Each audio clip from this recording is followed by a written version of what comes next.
ተመሳሳይ አይደሉ እንዴ? እንደው ምን አይነቱ ነው? አሁን እነዚህ ምናቸው ነው የሚመሳሰለው? እቺ አፏ ወደ ላይ፣ እቺ ደግሞ አፏ ወደ ታች ተደፍቶ ነው ያሉት። ምናቸው ነው የሚመሳሰል? ታዲያ ወደ ላይ ብሎ ማንጋጠጡ ደብሯት ወደ ታች ተደፍታ ነዋ። እንደው ምንድን ነው የሚሻለ? ፊደሎቹን እየተማርካቸው ነው ወይስ እየቀለድክባቸው ነው ያለው? እንደዚህ ወደ ጎን መብዛታቸው ሳያንስ ጭራሽ ቅርጻቸውን እየቀያየሩ እኔ ላይ ሙድ ይዛሉ እንዴ? ቆይ ግን እርስዎ እንዴት ይሄን ሁሉ ነገር አወቁ? መቼም እግዚአብሔሩ ገልጾሎት እንጂ ተምሮ አይመስለኝም።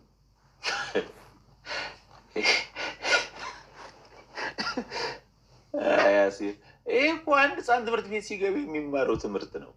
ኧረ አይቀልዱብኝ ፋዘር። እንዴት ሆኖ ነው ሁሉ የሚማረው?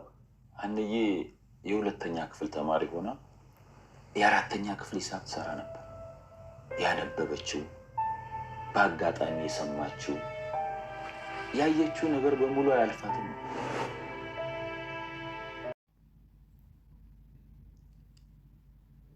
ሰላም ጤና ይስጥልን። ውድና የተከበራችሁ የቻናላችን ቤተሰቦች እንዴት ናችሁ? በያላችሁበት ሰላማችሁ ይብዛ።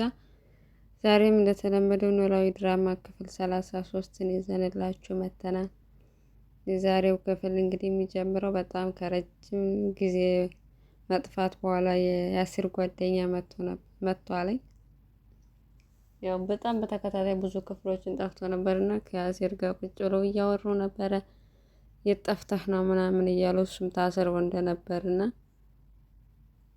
ታስሬ ለምን አልጠየከኝም እያለው በዛም ምክንያት ስለ ሀኒ አውርቶት ያው ሀኒን እንዳገኛትና እንደጠየቀው እሷም ፋራ ናት፣ በቃ ምንም ነገር ብጠይቃት አታታውቅም እያለ በአማርኛ እና እያስታወሰ በመሀል ላይ ያው በአራዳ ቋንቋ እያወራት ነው። እሷ ግን አንዱም አልገባትም። አንዱ በአራዳ ቋንቋ እያወራት አማርኛ ይሉት ምን አይሉት የአራዳ ቋንቋና አንድ ግራ ገብቷት ነበር። መጨረሻ ላይ ያው በዛ እያስታወሰ እየነገረው ነበር ለያሲርና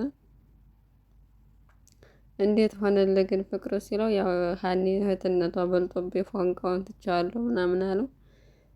ወይዘሮ ሜላትም እንግዲህ ጠፍታ 2 ክፍል ምናምን አልነበረችም። ዛሬ በጧት ተነስታ ሰላምና ምናሴ ስለተኙ ቤተ ክርስቲያን ልትሄድ ነበርና ሀኒን አብረሽኝ ሄዳ አለቻት። አይን ያልሄድም አለቻት። ካላስገድድሽም ችግር የለው ፈቃደኛ ካልሆንሽ ብትሄጂ ደስ ይለኛል አለቻት። ግን ከዛም በመጨረሻ ፈቃደኛ ሆነችና ነጠላ አልነበራትም። ያው ሂጅና ከቁም ሳጥን ነጠላ ምጭና አብረን እንሄዳለን አለቻት። ፈቃደኛ ሆነች። ሀኒም በጠዋት ወደ ቤተ ክርስቲያን ከወይዘሮ ሜላት ጋር ሄዱ ማለት ነው። እናም ከቤተ ክርስቲያን መልስ እየተጫወቱ እያለ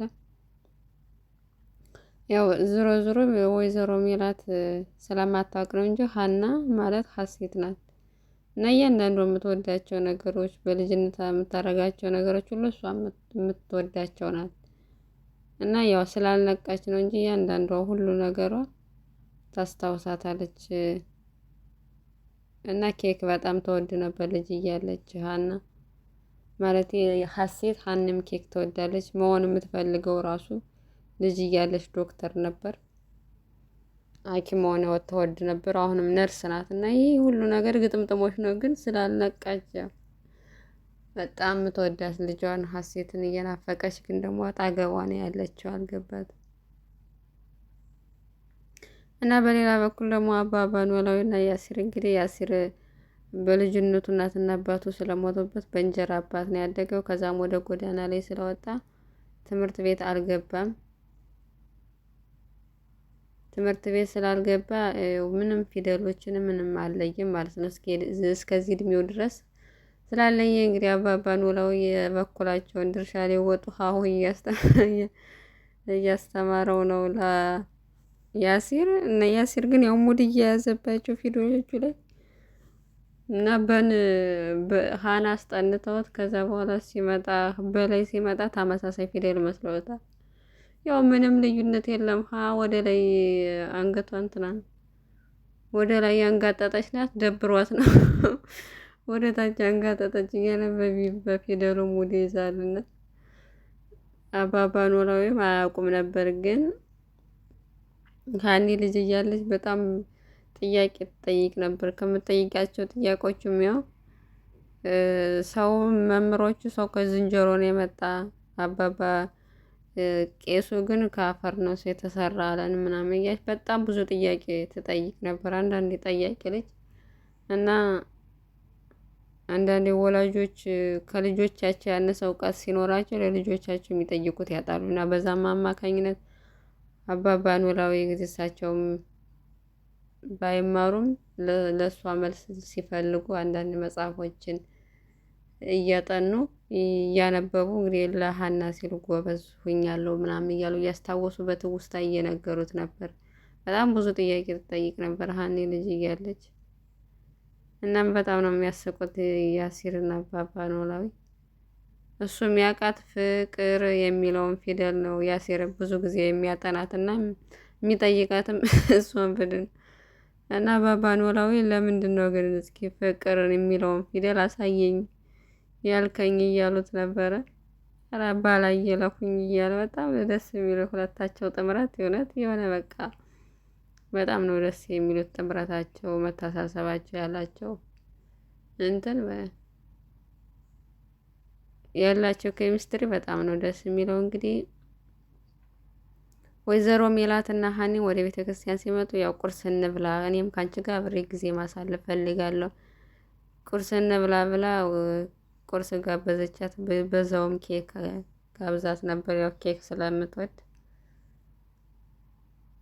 እና እሷም ሀኒም በልጅነቷ እንደምታደርገው ለእሷ በልታ አባባ ኖላዊም ኬክ ይወዱ ስለነበረ ለእሷ ሲገዙ አብረው ስለሚበሉ ያው ለአባቷም ገዝታ ወደ ቤት ዛለት ሄደች እና እንደውም አብሬሽ ልሄድና አባትሽን ልጠይቀው ስትላት ሀኒ ፈቃደኛ አይደለችም። ቤቱ ላንቺ አይመጥንም፣ በሌላ ጊዜ ያስተዋውቅሻለሁ ብላ ሀኒም እንግዲህ ምግቡን እዛ ወደ አባባ ኖላዊ ሄደች እና አባባ ኖላዊ ደንግጠው ለምንድነው የመጣሽው በቀን ብለው ሲጠይቋተኝ ናፍቀኸኝ ነው አለችው።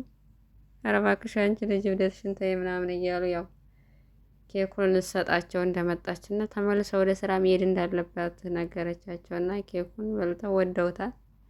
እዛ ግን እዚህ ጋር በጣም ያሳዘነኝ በቃ እንዴት መተሳሰብ ያለበት ድራማ እንደሆነ እሳቸው በልተው ሲጨርሱ በቃ ትንሽ ሲቀራቸው መብላት እየፈለጉ ግን ለያሲር ላስቀምጥለት ብለው ሀኒ ለራሷ ተጋብዘው የነበረው አስባ ለአባቷ ዜለች። አባባ ኖላዊ ደግሞ እንደገና ደግሞ አስበው ለያሲር ማስቀመጥና በጣም ፍቅር የተሞላበት ትንሽ ትልቁ የሚያየው ድራማ ነው ኖላዊ ድራማ። በጣም በውስጡ እርስ በርስ መተሳሰብ እንጃ በጣም ብዙ ነገር ነው። በቃ ይሄም አለ እንዴ ብላችሁ ወደ ራሳችሁ ዞር ብላችሁ እንድታዩ የሚያደርጋችሁ አንዱ ለአንዱ ሲያስብ ከምግብ ከትንሽዬ ምግብ እንኳን ተነስተው አንዱ ለአንዱ መኖር የሚለውን ነገር ያስተምረናል።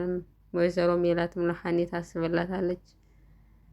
ሜላት እንትና ሰላምም እንደዛው እና በጣም ነው ደስ የሚሉትን ጊዜ ወይዘሮ ሜላት ወደ ቤት ስትመለስ ያው ቁርስ ሰርታ ነበር ሰላም እና ቁርስ ቤት ሲሏትኝ በልቼ ነው የመጣሁት አለች። ግን በግድም ቢሆን ያው የሰላምን የሰራችውን ቁርስ እንድትቀምስ ቅመሽልን ስላሏት በላች ማለት ነው ሰላም የሰራችውን ቁርስ። እናም ሀኒም ወደ ስራ ተመለሰች። ሰላም የባለፈው የጠየቅሽኝ ግን አንቺ ጓደኛ መሆን አንቺን መቅረብ ፈልጋለሁ ጓደኛ መሆን ፈልጋለሁ እና በባለፈው የነገርሽኝ ጉዳይ እንዴት ሆነ አለቻት። እንግዲህ ኤልያስም ወደ ደሴ ሄዷለኝ። ኤልያስም ወደ ደሴ እንደሄደ ያሲርም ደህና ነው ያው ከአባዬ ጋር እየተዳረቀ ነው ምናምን ብላ ስለ ልጅነቱ ስለ ትምህርት እንዳልተማረ ነገረችው። ሲያሳዝን ምናምን አለች እና ደስ ይላሉ። በሌላ በኩል ደግሞ እንግዲህ እህትና ወንድም የዛች ልጅ ጉዳይ የታደረስከው ብላ ጠየቀችው። እሷ ግን ገንዘብ እንደማያስፈልጋትና ብር እንደማትፈልግ ነግራኛለች አለና ሰላም ብር እያጠራቀመችለት ነበር ያችን ፍቅርን ሊያስተምሩ ማለት ነው። ግን እሷ ፈቃደኛ አልሆነችም። ጭራሽ እንደውም የአሴር ጓደኛ በቃችኛዋን ያንተን ፎንቃ እምቢ ካልከኝ እህትክን ላፍቅራት ብሎ ዋናትክን ነው የምልልህ እያለ እያስፈራራው ነው። እና በጣም ደስ የሚል መዋደድ፣ መፋቀር፣ እርስ በርስ መተሳሰብ ያለበት ድራማ ነው። ይቀጥል እንላለን። ስለተከታተላችሁ እናመሰግናለን። በያላችሁበት ሰላማችሁ ይብዛ። በቀጣዩ እስከምንገናኝ ቪዲዮ ላይክ፣ ሸር እያረጋችሁ አበረታቱን። እናመሰግናለን ሁላችሁም።